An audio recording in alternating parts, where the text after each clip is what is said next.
டயபெட்டிஸும் ஸ்லீப்புமே எப்பவுமே inter related. டயபெட்டிஸ்னால sleep affect ஆகலாம். அதே மாதிரி அஃபெக்ட் ஆன ஸ்லீப்னால உங்களுக்கு சுகர் வர வாய்ப்புகள் அதிகமா இருக்கு. குறிப்பா 3 காமன் ரீசன் சொல்லுவாங்க. ஹை பிளட் சுகர் இல்ல low blood sugar. High blood sugar இருக்கனால அடிக்கடி யூரின் போவாங்க, தண்ணி தாகம் எடுக்கும், தலைவலி வரும். அதனால ஸ்லீப் டிஸ்டர்ப் ஆகும். அதே மாதிரி லோ சுகர் இருக்கிறனால உங்களுக்கு டே டைம் ஸ்லீப்பினஸ், காலையில நிறைய தூங்குவாங்க, இர்ரெகுலர் ஸ்லீப் பேட்டர்ன். ஸோ இது ரெண்டுமே உங்களுக்கு ஸ்லீப்பை டிஸ்டர்ப் பண்ணுறதுக்கான வாய்ப்புகள் அதிகமாக இருக்கு. அடுத்தது பார்த்தீங்கன்னா பெயின். குறிப்பா டயபெட்டிக் பெயின்ஃபுல் நியூரோபதின்னு சொல்லுவாங்க.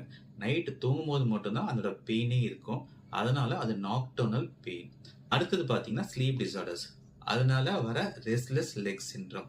நிறைய காரணங்கள் இருக்கு. ஆனா diabetes one of the reason for developing restless leg syndrome. இந்த 3 தான் ரொம்ப முக்கியமான விஷயம். ப்ராப்பரா ஸ்லீப் வரதுக்கு ஸ்லீப் ஹைஜீன் ஃபாலோ பண்ணும்.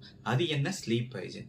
அதாவது ரெகுலரா டைமுக்கு பெட்டுக்கு போகணும், அதே மாதிரி டைமுக்கு எழுந்துக்கணும். ரெண்டாவது, நைட்ல காஃபியோ டீயோ ஸ்டிமுலண்டோ எடுத்துக்கிறது அவாய்ட் பண்ணிக்கணும். ஒரு 2 ஹவர்ஸ் முன்னாடி உங்களுடைய டின்னரை முடிச்சிருக்கணும்.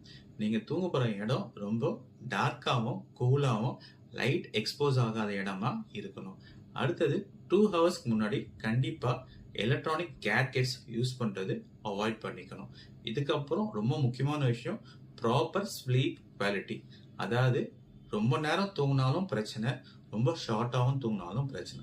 ஸோ ஐடியலா என்ன சஜஸ்ட் பண்றாங்கன்னா, ஒரு அடல்ட் பொறுத்த வரைக்கும் 7லேருந்து 9 மணி நேரம் தூங்கலாம்.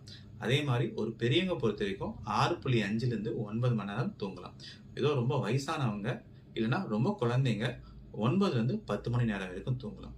ஸோ குழந்தைங்களுக்கு தூக்கம் ரொம்ப அதிகம். ஏன்னா ப்ராப்பர் பிரெயின் டெவலப்மெண்ட்டுக்கு ரொம்ப ஹெல்ப்ஃபுல்லாக இருக்கும். ஸோ ப்ராப்பர் ஸ்லீப் குவாலிட்டியும் ரொம்ப ரொம்ப முக்கியம். ஸோ இந்த டிப்ஸ் எல்லாம் ஃபாலோ பண்ணீங்கன்னா உங்கள் டயபெட்டிஸை கண்ட்ரோலாகவும் வச்சிருக்கலாம், அதே மாதிரி ஸ்லீப்பை டிஸ்டர்ப் ஆகாமலையும் பார்த்துக்கலாம்.